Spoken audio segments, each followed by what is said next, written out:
Hello दोस्तों, स्वागत है आपका अपने YouTube channel Rohit Goswami law classes में।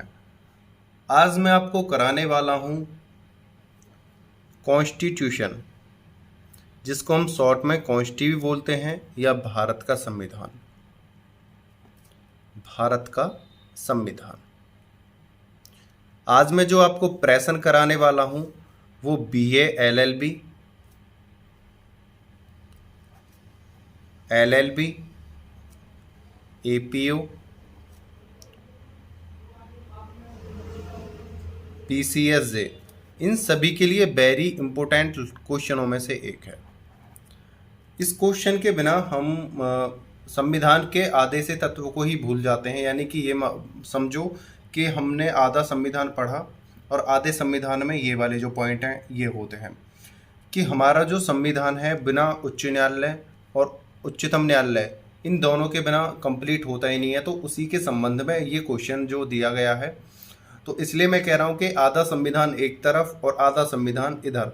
तो ये है आज हमारा संविधान का एक वेरी इंपॉर्टेंट पार्ट जो आज मैं आपको कराने वाला हूँ, क्योंकि कोई भी संविधान बिना न्यायालय के चल ही नहीं सकता है। जब तक किसी देश में न्यायालय नहीं होगा तो हम उसकी कल्पना नहीं कर सकते हैं कि वो संविधान सही तरीके से लागू होगा या चल पाएगा। जब उसको कोई त्रुटि दिखेंगी तो उसे न्यायालय के अंदर ले जाया जाएगा। जब तक तो किसी राज्य में या किसी राष्ट्र में न्यायालय नहीं है तो उसकी कल्पना करना बेकार है।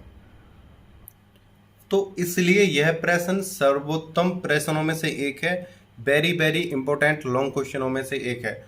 और ये वाला प्रश्न जब हम LLB करते हैं, LLB में कहीं पर ये फर्स्ट सेम में आता है, कहीं ये सेकंड सेम में आता है। तो ये वेरी वेरी इंपॉर्टेंट लॉन्ग क्वेश्चनों में से एक है। तो आज मैं जिस सीरीज को करा रहा हूं वो है LLB फर्स्ट ईयर। सेम है हमारा second. LLB first year second same वाले बच्चों के लिए ये वाला वेरी इंपॉर्टेंट है, क्योंकि यह सर्वाधिक पूछा जाता है। ठीक है, तो ज़्यादा बात ना करते हुए, ज़्यादा टाइम ना लेते हुए अब हम सीधा अपने प्रश्न पर चलते हैं। प्रश्न पर चलने से पहले आपसे एक रिक्वेस्ट, अगर आपने अभी तक हमारे YouTube चैनल को लाइक शेयर एंड सब्सक्राइब नहीं किया है तो प्लीज़ कर लीजिए, क्योंकि हम आपको आपके LLB से जुड़ी हुई सभी वीडियो आपको देने वाले हैं। आपके सेमेस्टर वाइज आपकी तैयारी हम कराने वाले हैं। और कुछ बच्चों का क्वेश्चन है, डाउट है, कमेंट पे कमेंट आ रही हैं, सर लीगल हिस्ट्री और कॉन्ट्रैक्ट पर वीडियो डालो। तो मैं उनके लिए मैसेज देना चाहता हूं, लीगल हिस्ट्री और कॉन्ट्रैक्ट पर बहुत ही जल्दी वीडियो आने वाली हैं। पहले 2 या 3 डेज के अंदर आपका ज्यूरिस्प्रूडेंस, कॉन्स्टिट्यूशन और हिंदू लॉ ये तीनों कंप्लीट हो जाने के बाद 28 या 29 से आपकी लीगल हिस्ट्री और कॉन्ट्रैक्ट के पेपरों को मैं आपके YouTube चैनल पर बहुत जल्दी अपलोड कर दूंगा। ठीक है, आप पेशेंस बना के रखिए। फिलहाल आप ज्यूरिस, कॉन्स्टिट्यूशन और लॉ पर, हिंदू लॉ पर ध्यान दीजिए। आप मुझे को बताना सही है कि सर उन पर भी वीडियो डालो, लेकिन मैं अपना टाइम टेबल सेट करके चल रखा है। आप परेशान ना होइए, आपके पेपर से कम 1 हफ्ते पहले आपको ये सारी वीडियो अपलोड होकर मिल जाएंगे। 1-2 क्वेश्चन का भी वेरी इंपॉर्टेंट रहेगा, तो वो मैं क्वेश्चन आपको जो दूंगा जो थोड़े टफ होंगे लेकिन समझ में थोड़े कम आएंगे, तो वो मैं आपको पेपर से 1 या 2 दिन पहले दूंगा, क्योंकि एक बार समझो और आप तुरंत पेपर में चले जाओ। तो आपकी लीगल हिस्ट्री और कॉन्ट्रैक्ट के पेपर आपको बहुत जल्दी आपको देने वाला हूँ, वो क्वेश्चन आपको देने वाला हूँ। आप परेशान ना होइए। आप फिलहाल इन सब्जेक्टों की जो मैंने वीडियो डाल रखी है इन पर अच्छे से तैयारी करो और मन लगाकर मेहनत करो, और माइंड से बिल्कुल टेंशन को हटा दो कि सर तैयारी कराएंगे या नहीं कराएंगे, क्या होगा नहीं क्या नहीं होगा। तो आपकी जो एनर्जी अलग जगह जो जा रही है कि सर लीगल हिस्ट्री और कॉन्ट्रैक्ट के कराओ, वहाँ से अपने मन को हटाओ और अपने पूरा फोकस अपने पेपरों की तैयारी पर लगाओ। आप बिलीव रखो, 100% सारे क्वेश्चन की वीडियो आपको दे दूंगा। माइंड पर लोड ना रखो, फ्री माइंड से तैयारी करो और अपनी क्षमता को पहचानो। आप लिखकर याद कर सकते हो या पढ़कर याद कर सकते हो या सुनकर याद कर सकते हो। आप अपनी क्षमता को पहचानो। सबको अपनी शक्ति के बारे में पता होता है, वो किस प्रकार याद कर सकता है, किस प्रकार पेपर दे सकता है, उसके अकॉर्डिंग अपनी तैयारी कीजिए। आपको लगता है नोट्स बनाकर मैं अच्छे से तैयार कर सकता हूं तो आप नोट्स बनाइए। किसी को लगता है कि मैं डायरेक्ट सुन के ही तैयार कर सकता हूं तो आप डायरेक्ट सुन के तैयार करिए। किसी को लगता है कि मैं लिख कर तैयार कर सकता हूं और प्रैक्टिस करूंगा लिख लिख के बार बार तब मेरा हो पाएगा, तो आप उस प्रकार करो। लेकिन अपना टाइम दो 100%। अब लीगल हिस्ट्री और कॉन्ट्रैक्ट की तरफ अभी ना भागो, एक एक तरफ से अपना टाइम सेट करो। और आज मैं आपको बताऊंगा कि आपको पेपर किस तरह से तैयार करना है। नेक्स्ट वीडियो आपको इसीलिए आएगी। अब ज़्यादा टाइम ना खपाते हुए मैं आपको आपका क्वेश्चन कराता हूं। क्वेश्चन है हमारा वेरी इंपॉर्टेंट, लॉन्ग क्वेश्चनों में से एक है। पहले तो आप यहां पर वेरी इंपॉर्टेंट लिख लो, ठीक है। उच्चतम न्यायालय के क्षेत्र अधिकार की विवेचना कीजिए। जो हमारा उच्चतम न्यायालय है, जिसको हम सर्वोच्च न्यायालय भी बोलते हैं, सर्वोच्च न्यायालय, जिसको हम सुप्रीम कोर्ट भी बोलते हैं, ठीक है। और सुप्रीम कोर्ट में जजों की जो जस्टिस की जो संख्या है 33+1, यानी 33 जस्टिस होते हैं और एक मुख्य जस्टिस होता है, ठीक है। तो ये टोटल होते हैं 34, ठीक है। अब ध्यान रखना। अब हम ज़्यादा बात ना करते हुए हम क्वेश्चन को आसानी से समझते हैं। उच्चतम न्यायालय यानी सर्वोच्च न्यायालय भी बोलते हैं, सुप्रीम कोर्ट भी बोलते हैं। अब आपके लिए इसलिए बता रहा हूँ कि क्वेश्चन पे वहाँ पे लिखा आ जाए सर्वोच्च न्यायालय तो आप डिस्टर्ब मत होना अपने माइंड को कि हमने तो उच्चतम न्यायालय पढ़ा है, यहाँ पे सर्वोच्च न्यायालय आ गया है। हमने तो सुप्रीम कोर्ट पढ़ा था, यहाँ पे उच्चतम न्यायालय पूछ रहा है। ये ध्यान रखना, ठीक है। उच्चतम न्यायालय के क्षेत्र अधिकार की विवेचना। जो उच्चतम न्यायालय है उसको कौन कौन से क्षेत्र दिए गए हैं, यानी क्षेत्र का मतलब है उसके पास कौन कौन सी शक्तियां हैं। क्षेत्र का मतलब ये नहीं कि उसे कोई जमीन का हिस्सा दे दिया गया है, नहीं, उसको कौन कौन से अधिकार दिए गए हैं, वो कौन कौन से अधिकारों को अपने बस में रखकर उन पर कार्य कर सकता है, ठीक है। उच्चतम न्यायालय का क्षेत्र अधिकार। विश्व के अन्य किसी न्यायालय की तुलना में भारत के सर्वोच्च न्यायालय को व्यापक क्षेत्राधिकार प्राप्त है। यानी विश्व में ऐसा कोई भी सर्वोच्च न्यायालय नहीं है जो जिसको इतनी शक्ति दी गई हो। भारत के सर्वोच्च न्यायालय को सर्वाधिक शक्ति प्राप्त है और वो व्यापक क्षेत्राधिकार प्राप्त है, जिसके अंदर वो अपने क्षेत्राधिकारों को रखकर कार्य कर सकता है। उच्चतम न्यायालय को निम्नलिखित शीर्षकों के माध्यम से विवेचित किया जा सकता है, ठीक है। ये वाले पॉइंट आप लिख लेना, हेडिंग वाइज डालने हैं आपको, ये भी हेडिंग वाइज डालना है। और एक बात मैं आपको बता दूं, जो मैं आपको थ्योरी लिखवा रहा हूं, कम से कम ये थ्योरी अगर आप सही रिदम में और सही तरीके से लिखना चाहो तो इस पर 100 पेजेस की पूरी थ्योरी लिखी जा सकती है, ठीक है। सिर्फ उच्चतम न्यायालय के क्षेत्राधिकार की विवेचना कीजिए, इसी के ऊपर 100 पेजेस का पूरी व्याख्या, थ्योरी, अपना एक्सप्लेनेशन हो सकता है।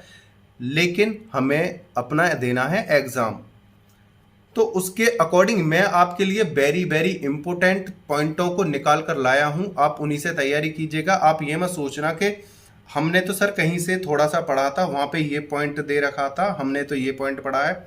आप अपने पॉइंटों को अपने माइंड में रखो, लेकिन जो मैं आपको करा रहा हूँ बिल्कुल 100% सफिशियंट करा रहा हूँ। इससे बेटर आपको कहीं नहीं मिलने वाला है, ठीक है। तो मैंने निकाला है वेरी इंपॉर्टेंट। कराने के लिए आपको 100 पेजेस का ये क्वेश्चन भी मिल जाएगा। हमें करना है अपना एग्जाम क्रैक, तो हमें 3 या 4 पेजेस में इंपॉर्टेंट पॉइंट आपको दिए जा रहे हैं, ठीक है। सबसे पहला जो हमारा पॉइंट है वो है अभिलेख न्यायालय। सबसे पहला पॉइंट है, इसको हमें ब्लैक पेन से लिखना है और इसी प्रकार हमें अपनी हेडिंग्स वहां पे एग्जाम में डालनी है, जिस प्रकार मैंने ये सेट करा हुआ है। आर्टिकल 129 के अनुसार उच्चतम न्यायालय को अभिलेख न्यायालय घोषित किया गया है। उच्चतम न्यायालय यानी सर्वोच्च न्यायालय को अभिलेख न्यायालय घोषित किया गया है। सामान्य अभिलेख का उद्देश्य न्यायालय की कार्यवाही एवं निर्णय लिखित होती हैं। मतलब जो हमारा न्यायालय होता है उसकी जो सर्वाधिक जो कार्रवाई होती है, जो कार्य चलता है वो लिखित में होता है, लिखित निर्णय लिखित होती है। इसके अभिलेखों का प्रमाणित मूल्य होता है, यानी कि जो हमारे सर्वोच्च न्यायालय में जो कार्रवाई होती है, जो भी निर्णय दिए जाते हैं, उनको हम लिखकर जो रखते हैं, वो जो बायोडाटा, उनको अभिलेखों का प्रमाणित मूल्य होता है। सर्वोच्च न्यायालय के आदेशों और निर्णय की अवहेलना।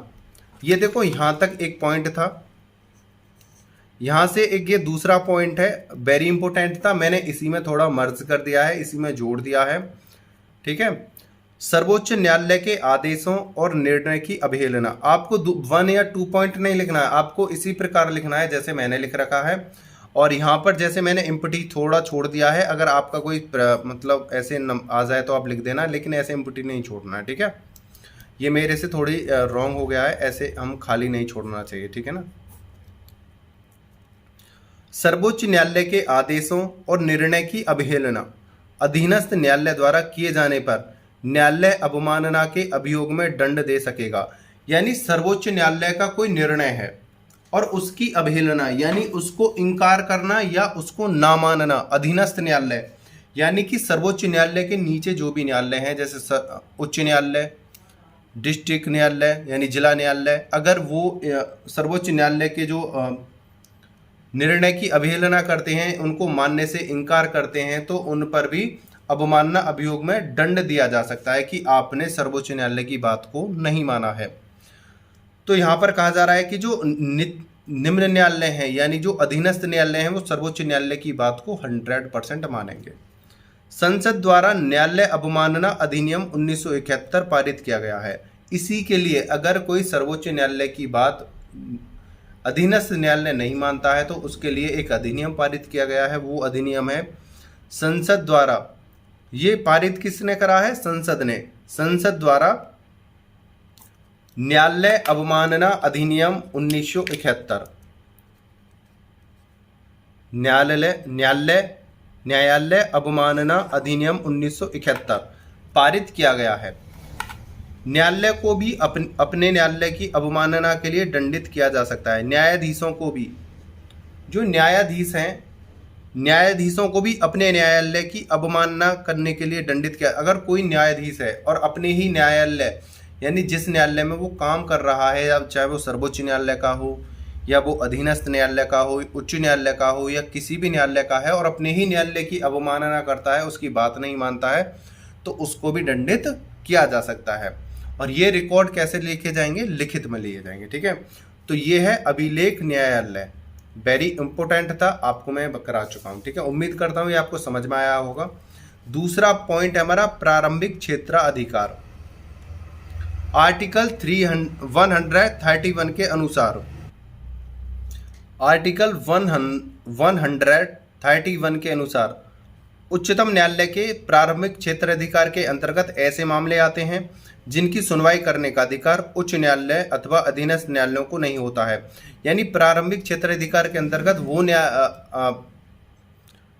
मामले आते हैं जिनको सुनने का अधिकार अधीनस्थ न्यायालय या उच्च न्यायालय यानी हाई कोर्ट को सुनने का अधिकार नहीं है।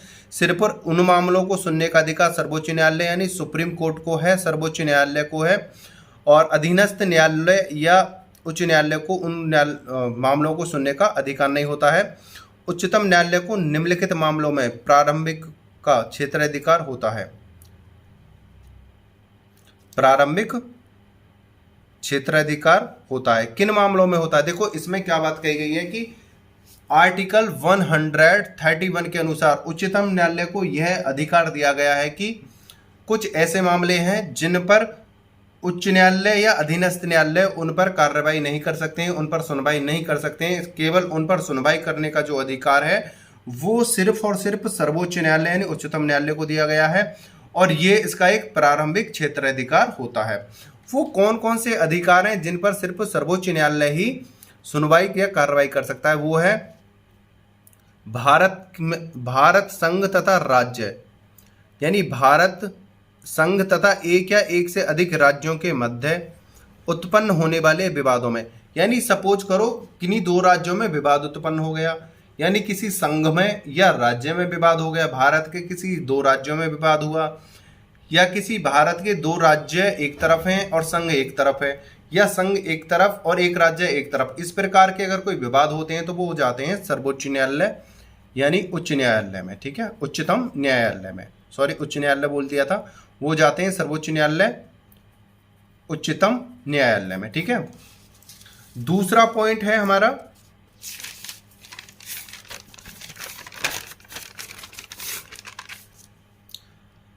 भारत संघ तथा कोई एक राज्य, भारत संघ तथा कोई एक राज्य और एक या एक से अधिक राज्यों के बीच विवाद में, यानी राज्य और संघ के बीच कोई विवाद हो जाता है, या संघ या कोई किन्हीं दो राज्यों के बीच कोई विवाद हो जाता है तब।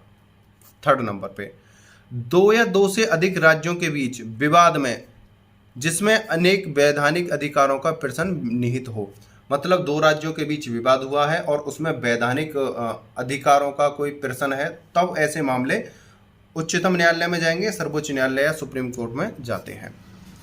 इन पॉइंटों को लिखना वेरी इंपॉर्टेंट पॉइंट है, इनके बिना आपका प्रश्न का उत्तर जो अधूरा रह जाएगा। ठीक है, आगे चलते हैं। आर्टिकल 131 के द्वारा ऐसे मामलों को स्वीकार नहीं कर सकता। कौन नहीं स्वीकार कर सकता? सर्वोच्च न्यायालय, जो किसी निजी व्यक्ति द्वारा भारत संघ के विरुद्ध प्रस्तुत किया गया हो। अनुच्छेद 131 के द्वारा ऐसे मामलों को स्वीकार नहीं कर सकता जो किसी निजी व्यक्ति द्वारा भारत संघ के विरुद्ध प्रस्तुत किया गया हो। ना तो वो उच्च न्यायालय में जा सकता है और ना वो उच्चतम न्यायालय में जा सकता है, अगर वो भारत सरकार के विरुद्ध है तो। ठीक है, ये बात भी मैंने यहाँ पे लिख दी गई है। ठीक है, क्योंकि इनको करने के बाद हमारा यही डाउट होता था कि हम भारत सरकार के विरुद्ध भी जा सकते हैं क्या, तो यहाँ पर हमने ये बात को भी बता दिया गया है। ठीक है, आगे चलते हैं। लेख क्षेत्राधिकार, संविधान के मौलिक अधिकारों को लागू करने के लिए उच्चतम न्यायालय के साथ साथ उच्च न्यायालयों को भी यह अधिकार प्रदान किया गया है। अनुच्छेद 32 के अधीन उच्चतम न्यायालय के पास समवर्ती क्षेत्राधिकार है, जिसके तहत वह मूल अधिकारों के प्रवर्तन के लिए न केवल बंदी प्रत्यक्षीकरण, परमादेश, अधिकार परीक्षा, उत्प्रेषण, प्रतिषेध की प्रकृति के लेख जारी कर सकता है, बल्कि अन्य निर्देश तथा आदेश भी जारी कर सकता है। लेखा क्षेत्राधिकार या लेख क्षेत्राधिकार, अब इसे हम समझते हैं। आप अगर थ्योरी लिखना चाहते हो तो स्क्रीनशॉट ले लीजिएगा, थ्योरी लिख लेना, या इसे रोककर थ्योरी ले लीजिएगा। अब मैं इसको थोड़ा सा एक्सप्लेन कर देता हूं। ठीक है, संविधान के मौलिक अधिकारों को लागू करने के लिए उच्चतम न्यायालय के साथ साथ उच्च न्यायालय को भी यह अधिकार प्रदान किया गया है। लेखा क्षेत्राधिकार ये उच्चतम न्यायालय को भी प्रदान किया गया है और उच्च न्यायालय को भी प्रदान किया गया है। मोटी बात तो ये है, यहाँ पे समझ लेना।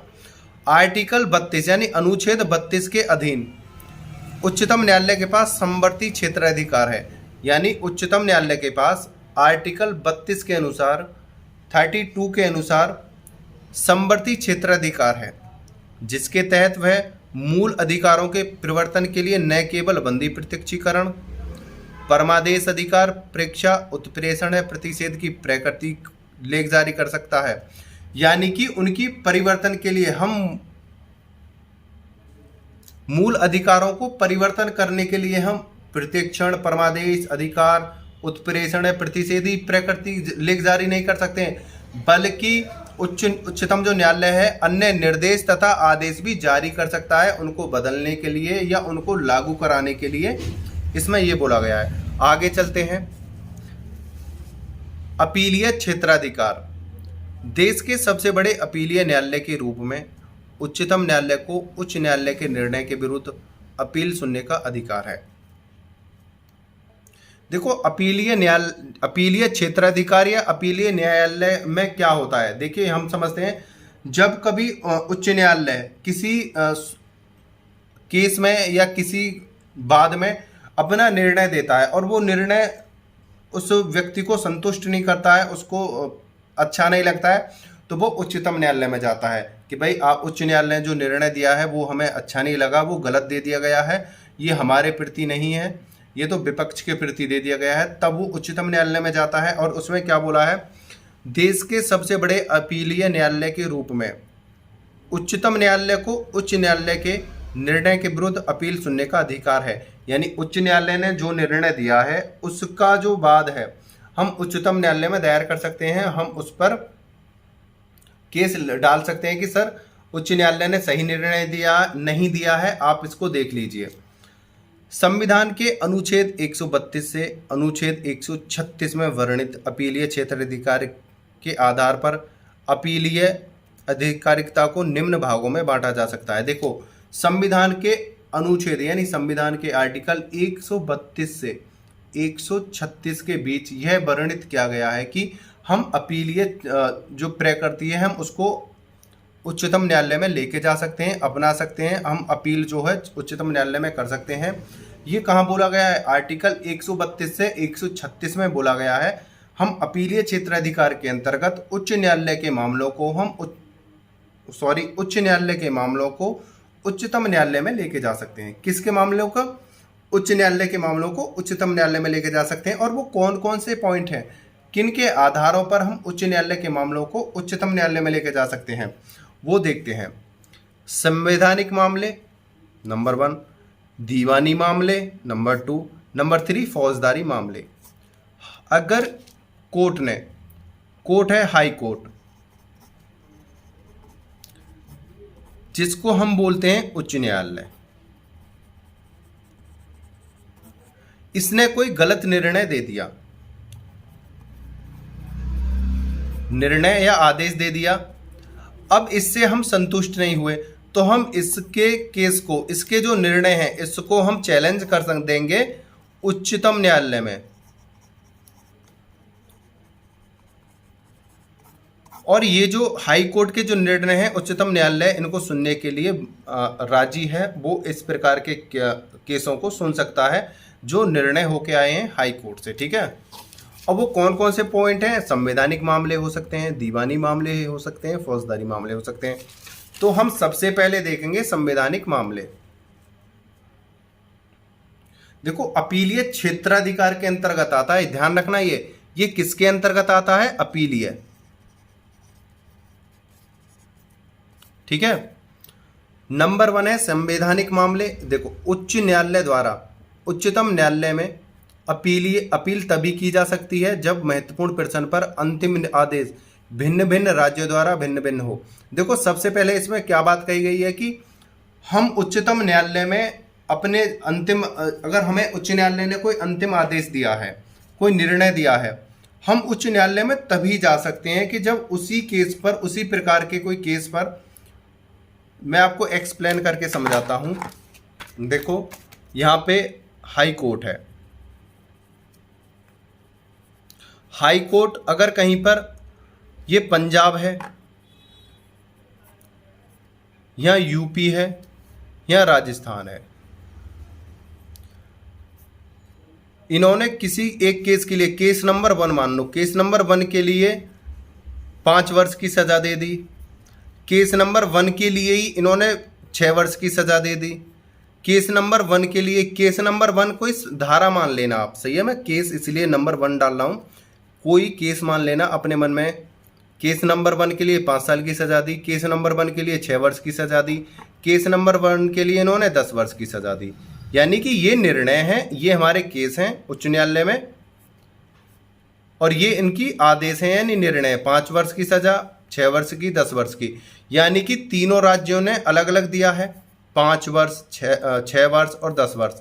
इस प्रकार के निर्णय आने पर हाई कोर्ट द्वारा कि देखो, हमने कोई केस डाला था, उसका निर्णय किसी और प्रकार का आ रहा है, उस राज्य ने इस प्रकार का निर्णय में किसी और प्रकार की सजा दी थी या कोई और निर्णय दिया था, हमारे राज्य में किसी और प्रकार का निर्णय हो रहा है, तब ऐसे केसों को हम उच्चतम न्यायालय में लेके जा सकते हैं कि इसी प्रकार के केस में दूसरे स्टेट के उच्चतम न्यायालय ने, उच्च न्यायालय ने हमको इस प्रकार की कार्रवाई कराई थी, और हमको क्या, किसी अन्य केस में ये कार्रवाई करवाई थी, ये सुनवाई कराई थी, और हमारे केस में इस प्रकार की सुनवाई हुई है। तब ऐसे हम सुनवाई के लिए हम उच्चतम न्यायालय के पास जाते हैं कि अदर स्टेट में तो इस प्रकार के केस पर कोई और प्रकार की सुनवाई हुई थी और हमारे केस में कोई और प्रकार के निर्णय ले दिए गए हैं। तब हम उच्चतम न्यायालय में जाएंगे कि भाई 3 स्टेट में एक जैसा कार्रवाई कराओ, 5 वर्ष है तो 5 वर्ष कराओ, 6 वर्ष है तो 6 वर्ष कराओ, और तीनों स्टेटों में एक जैसी कराइए। तो इसलिए हम जाते हैं उच्चतम न्यायालय के पास के इन्होंने डिफरेंट कर रखा है। उच्च न्यायालय द्वारा उच्चतम न्यायालय में अपील तभी की जा सकती है जब महत्वपूर्ण प्रश्न पर अंतिम आदेश भिन्न भिन्न राज्यों द्वारा भिन्न भिन्न हो।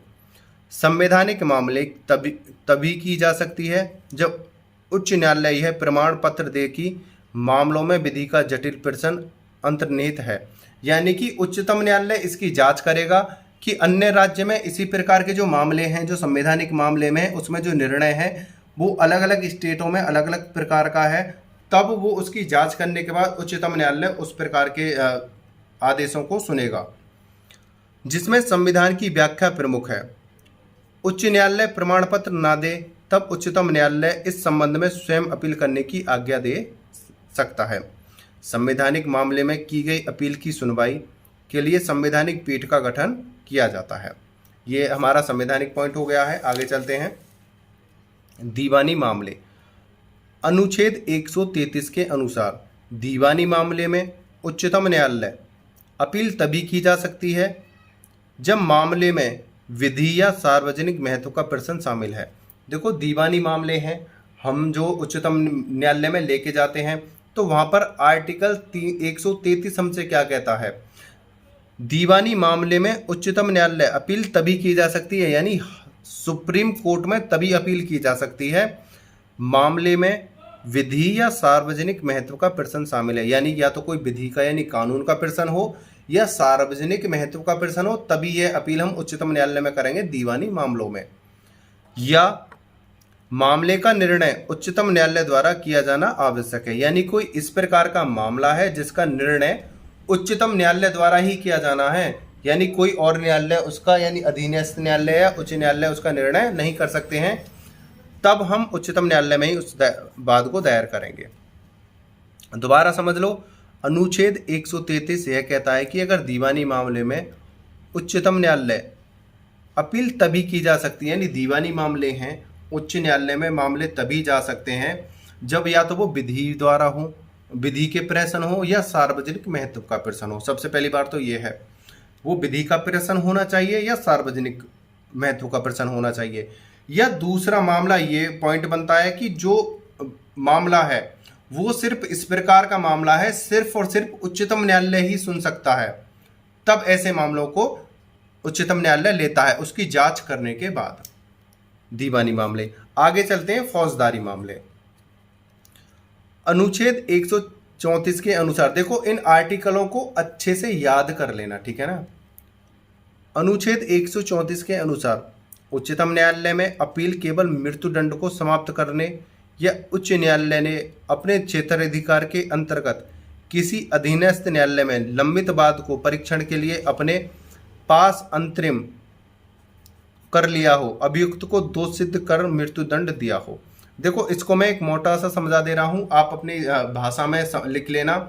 अनुच्छेद 134 हमसे यह कहता है कि उच्चतम न्यायालय में उस प्रकार के केसों को हम लेके जा सकते हैं फौजदारी मामले में जिसमें अधीनस्थ न्यायालय या उच्च न्यायालय ने किसी व्यक्ति को मृत्युदंड दे दिया हो कि आपको मृत्युदंड दिया जाता है, या किसी व्यक्ति को मृत्युदंड देकर उसके बाद को लंबित कर दिया गया है न्यायालय में। लंबित यानी अंतरिम रूप के तौर पर डाल दिया गया है कि ये अंतरिम है, इसको अब मृत्युदंड दिया जाएगा। तो हम इस प्रकार के केसों को, जो मृत्युदंड है उसको हटवाने के लिए या क्षमादान दिलवाने के लिए, मृत्युदंड को कारावास में बदलवाने के लिए हम उच्चतम न्यायालय में अपील कर सकते हैं फौजदारी मामले में। ये आर्टिकल 134 हमसे कहता है कि अगर किसी व्यक्ति को मृत्युदंड दिया जाता है और उस प्रकार हम देखते हैं कि या उसके जो मृत्युदंड की जो प्रक्रिया है उस बात को लंबित करके डाल दिया गया है, तब हम उच्चतम न्यायालय में जाते हैं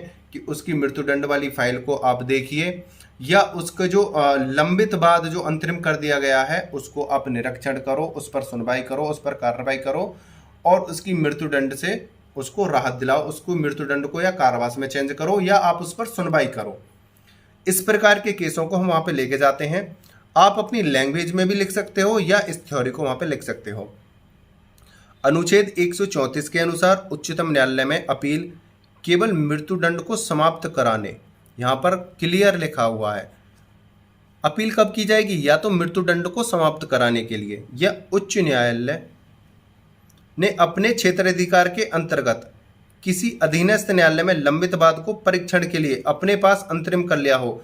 यानी कि उच्च न्यायालय ने बोला कि आप परेशान ना होइए, मैं इसका निरीक्षण परीक्षण करता हूं, मैं इसको देखता हूं और इसे यहीं पर रखो, और वो काफी समय से वहां पे पड़ा है और मृत्युदंड उसमें दे रखी है, तो तो ऐसे मामलों की सुनवाई के लिए हम उच्चतम न्यायालय के पास जा सकते हैं। तो उम्मीद करता हूँ ये बात आपको अच्छे से समझ में आ गई होगी कि हम फौजदारी मामलों में किस प्रकार के मामलों को उच्चतम न्यायालय में लेके जा सकते हैं। और यहाँ पर एक पॉइंट है, उच्चतम न्यायालय प्रमाणित कर देता है कि मामला उच्चतम न्यायालय में अपील किए जाने योग्य है, तभी ही हम ऐसे मामलों को उच्चतम न्यायालय में लेके जाएंगे। यानी कि अगर हाई कोर्ट ने मृत्युदंड दे दिया है और उच्चतम न्यायालय को पता है, यानी उसने उसकी जांच करी, फाइल मतलब देखी कि उन्होंने जो निर्णय दिया है इस प्रकार के केस में वो सही है, तो वो उस फाइल को अपने पास नहीं लेंगे। अगर उनको लगता है कि जो उच्च न्यायालय ने जो निर्णय दिया है वो गलत दे दिया है, बाई मिस्टेक दे दिया है, या इस प्रकार का मामला हमारे उच्चतम न्यायालय में आने योग्य है, तभी वो ऐसे मामले को लेंगे, अन्यथा वो ऐसे मामले को खारिज कर देंगे, उस मामले को नहीं लेंगे। पहले वो जांच करते हैं कि क्या वो ऐसा मामला है जो उच्चतम न्यायालय के पास आने लायक है, तभी वो लेते हैं, नहीं तो वो अंतरिम ही होता है। सही है, यहाँ पर इस पॉइंट को भी आप याद कर लेना। ठीक है, आगे चलते हैं।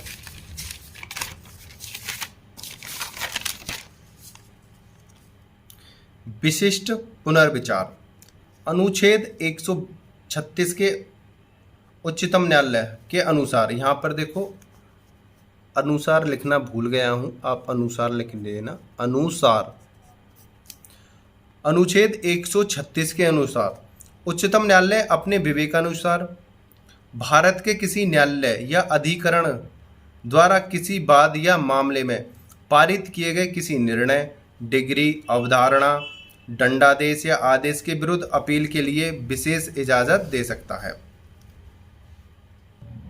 यानी कि जो हमारा सर्वोच्च न्यायालय होता है, यानी जो हमारा उच्चतम न्यायालय होता है, यानी हमारा जो सुप्रीम कोर्ट होता है, सुप्रीम कोर्ट आर्टिकल 136 यानी अनुच्छेद 136 हम के अनुसार उच्चतम न्यायालय यह कहता है कि अगर किसी प्रकार के मामले हैं जिनके निर्णय, डिग्री, अवधारणा या दंडादेश या आदेश के विरुद्ध अपील के लिए, मतलब आपने अपील करी उच्चतम न्यायालय में कि अधीनस्थ न्यायालय ने, उच्च न्यायालय ने जो निर्णय दिया है वो गलत है, निर्णय, डिग्री, अवधारणा, दंडादेश या आदेश के विरुद्ध अपील के लिए विशेष इजाजत दे सकता है कि आप इस प्रकार के केसों को सही से देखो या हमारे पास लेके आओ।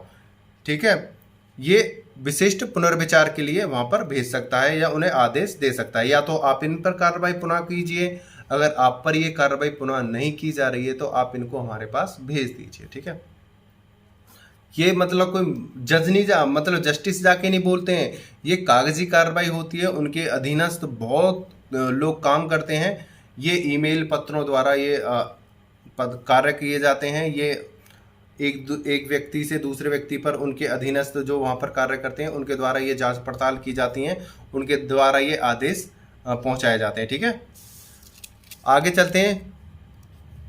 परामर्शदात्री क्षेत्राधिकार अनुच्छेद 143 के अनुसार जब राष्ट्रपति को यह प्रतीत होता है कि विधि द्वारा तथ्य का प्रश्न उत्पन्न हो गया है, यानी कि आर्टिकल 143 हमसे यह कहता है कि जब राष्ट्रपति को यह प्रतीत हो जाता है कि विधि या तथ्य का प्रश्न उत्पन्न हो गया है, यानी या तो विधि से संबंध है या किसी तथ्य से संबंधित है, तब संभावना है कि ऐसे व्यापक महत्व या प्रकृति का है जिस पर उच्चतम न्यायालय की राय लेना आवश्यक है, तो यह उच्चतम न्यायालय की राय मांग सकता है।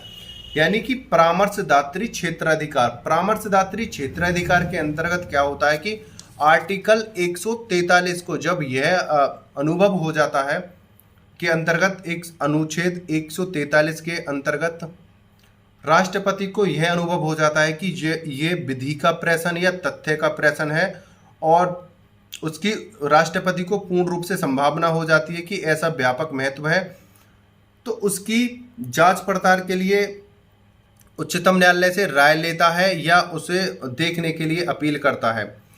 जिस पर उच्चतम न्यायालय की राय लेना आवश्यक है तो वह उच्चतम न्यायालय की राय मांग सकता है। यानी कि राष्ट्रपति को जब किसी विधि पर या किसी तथ्य पर ऐसा डाउट होता है या उस पर राय लेनी होती है तो वो उच्चतम न्यायालय को यानी सर्वोच्च न्यायालय को इस प्रकार की अपील भेजता है कि मुझे अपनी इस पर राय दीजिए। ठीक है, तो यहाँ पर एक बात बहुत ही इम्पोर्टेंट है, जो आपको इस क्वेश्चन का पूरा अर्थ बता देगी कि सर्वोच्च न्यायालय और राष्ट्रपति की क्या पावर होती है। यह पॉइंट, लास्ट जो पॉइंट है, आपको बिल्कुल दूध का दूध पानी का पानी आपके अलग कर देंगे कि राष्ट्रपति और सर्वोच्च न्यायालय में क्या अंतर है। देखो यहाँ पर राष्ट्रपति जो है उच्चतम न्यायालय के पास अपील भेजता है कि इस पर आप पुनः विचार करिए या अपनी राय दीजिए, ठीक है। परामर्शदात्री क्षेत्राधिकार में राष्ट्रपति बोलता है सर्वोच्च न्यायालय से, आप मुझे अपनी राय लेना आवश्यक है, यानी उच्चतम न्यायालय की राय लेता है, उच्चतम न्यायालय की राय मांगता है। और यहाँ पर उच्चतम न्यायालय क्या करता है, यहाँ यह उल्लेखनीय है कि उच्चतम न्यायालय न तो राष्ट्रपति को अपनी राय देने के लिए बाध्य है और न राष्ट्रपति उच्चतम न्यायालय के द्वारा दी राय को मानने के लिए बाध्य है। यहाँ पर राष्ट्रपति ने बोला था कि आप विधि या तथ्य के जो प्रश्न जो उठ रहे हैं इस पर अपनी राय दीजिए, मैं आपसे ये मांग करता हूं, अपनी राय दीजिए। विधि तथा तथ्य की जो प्रश्न उठ रहे हैं इस पर अपनी राय दीजिए। सर्वोच्च न्यायालय से राष्ट्रपति अपील करता है। जब अपनी राय या उनकी मांग की जो अपना जो विचार है जब उच्चतम न्यायालय देता है, ना तो राष्ट्रपति उसको मानने के लिए बाध्य है कि भाई सर्वोच्च न्यायालय ने बोला है तो इसे मानना ही सर्वोपरि है, ना तो राष्ट्रपति उसे मान सकता है, ना ही सर्वोच्च न्यायालय राष्ट्रपति द्वारा जो अपील की जा रही है उसको मान सकता है कि जो वो ये नहीं सोच सकता कि भाई राष्ट्रपति ने बोला है इसको मानना ही अनिवार्य है। नहीं, ये उच्चतम यानी सर्वोच्च न्यायालय के विवेक पर कार्य करता है कि वो राष्ट्रपति की बात को मान भी सकता है, नहीं भी मान सकता, और ये राष्ट्रपति के विवेक पर काम करता है कि वो सर्वोच्च न्यायालय की बात को सही माने या ना माने। तो इसलिए ये वाला जो पॉइंट है वेरी इंपॉर्टेंट पॉइंटों में से एक है, आप इसे याद कर लेना। यह एक उल्लेखनीय है कि उच्चतम न्यायालय न तो राष्ट्रपति को अपनी राय देने के लिए बाध्य है और न राष्ट्रपति उच्चतम न्यायालय के द्वारा दी राय को मानने के लिए बाध्य है। ना तो उच्चतम न्यायालय बाध्य है कि भाई राय जो है देनी ही देनी है, न राष्ट्रपति बाध्य है कि जो सर्वोच्च न्यायालय ने राय दी है वो ही सर्वोपरि है। तो यहाँ पर दोनों क्या है, अपनी पावर को दिखाते हैं, ठीक है। तो ये था उच्चतम न्यायालय का क्षेत्राधिकार। वेरी इंपॉर्टेंट लॉन्ग क्वेश्चनों में से एक है मेरे बहन और भाइयों, आप इसे अच्छे से याद कर लेना। अगर ये आपके पेपर में भी नहीं आता है तो ये आपके बेसिक लेवल पर आपकी नॉलेज बेस के लिए बहुत ज़रूरी है। उम्मीद करता हूँ यह प्रश्न आपको अच्छे से समझ में आया होगा। वीडियो के अंत में जाने से पहले आपको फिर मैं एक बार कहना चाहता हूँ, जिन भाइयों को लीगल हिस्ट्री और कॉन्ट्रैक्ट में डाउट है कि उनके प्रश्न कब आएंगे, हमारी तैयारी कैसे होगी, तो उनको मैं एक बार फिर आश्वासन देता हूँ कि आपके क्वेश्चन आपको बहुत जल्दी प्रोवाइड करा दूंगा। आप पेशेंस बनाकर इन्हीं वीडियो पर अभी ध्यान दीजिए। ज्यूरिस्प्रूडेंस, कॉन्स्टिट्यूशन और हिंदू लॉ, इन पर अभी आप तैयारी कीजिए। मैं आपकी बहुत जल्दी और जल्दी से जल्दी आपको वीडियो देने वाला हूं। आप अपना पेशेंस बना के रखिए, आप डिस्टर्ब मत रखिए अपने माइंड को कि वीडियो कब आएंगी कैसे आएंगी। आप भटको मत, कहीं पर भटकने की ज़रूरत नहीं है। बहुत अच्छे लेवल के और वेरी इंपॉर्टेंट लॉन्ग क्वेश्चन ही आपको कराने वाला हूँ, वेरी शॉर्ट कराने वाला हूँ। ये नहीं है कि आपको कहीं और जाने की ज़रूरत है। आप पेशेंस बनाकर वीडियो देखते रहिएगा, आपकी पूरी तैयारी कराने की जिम्मेदारी मेरी है, ठीक है। आप मेहनत करो, मैं आपके साथ हूँ। वीडियो को अंत तक देखने के लिए धन्यवाद। टेक केयर, बाय बाय, जय हिंद, जय भारत।